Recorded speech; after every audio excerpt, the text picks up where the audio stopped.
Good afternoon and welcome to another video. Today, seeing as it's Doctor Who's 56th birthday, I thought I'd take a look at my top 5 Doctor Who stories of all time. Now, I should probably clarify that this is in no particular order. These are just my 5 favourite stories, not my 5th favourite to my 1st favourite.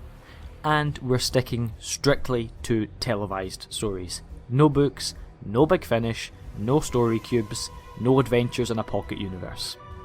Hope you enjoy.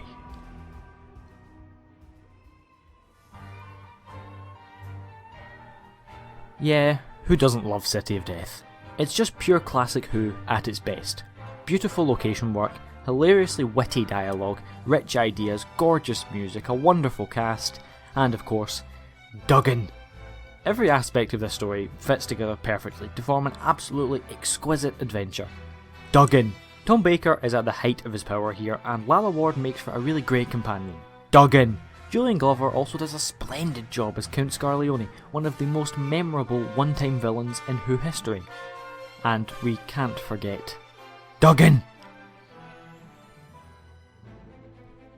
So a lot of people will probably agree with World Enough and Time being on this list. Maybe The Doctor falls as well, but Twice Upon a Time may be a bit of an odd choice. I adore all 3 of these episodes, so I like to consider them as a 3-parter. Well, they pretty much are. World Enough and Time, Doctor Falls is just a fantastic story with great performances from everyone involved. It's great to see Capaldi face off against not only some classic Cybermen, but also a very classic Master. The return of Heather is a bit odd, as it probably makes her one of the most powerful beings ever to exist in the Doctor Who universe. Twice Upon a Time, I understand, is extremely flawed, but I still love it to bits. David Bradley is amazing as the First Doctor, if you look past some of the dialogue, and Mark Gatiss gives a really lovely performance as the Captain. And it's nice to see Rusty back. As for the music, it was Murray Gold's last ever story, and even though a lot of the music was reused, it was so nice to hear some of his best pieces again. Release the soundtrack, you cowards!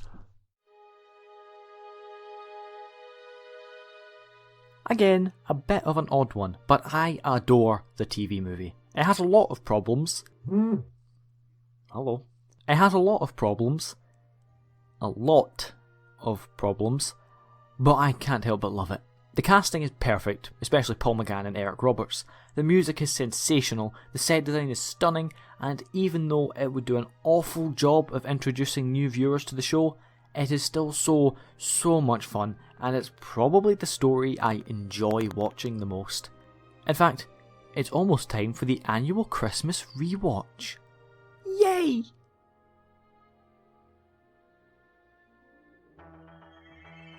If you're a fan of my channel, then you'll know that I love Shada. Basically, everything I said about City of Death applies to Shada. And I honestly don't think it's because of its legendary lost status that I love it so much.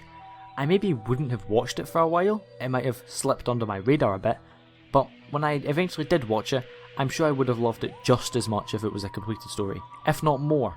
It's just peak Doctor Who. The only confusing thing about it is the actor voicing K9.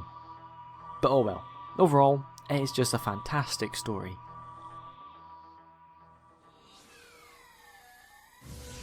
Okay, I love Dimensions in Time. It's dumb and it makes no sense and it is objectively awful and I absolutely love it. What is not to love about it? Okay, so if you're a fake fan and don't count Dimensions in Time as canon, then replace this slot with The Five Doctors. They're similar in a lot of ways, and they're both very charming and entertaining celebrations of the greatest show in the galaxy.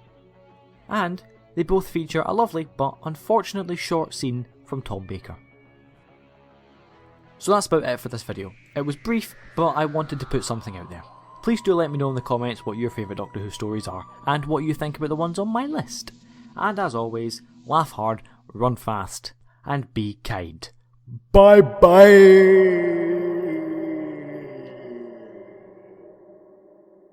Today, seeing as it's Doctor Who's 56th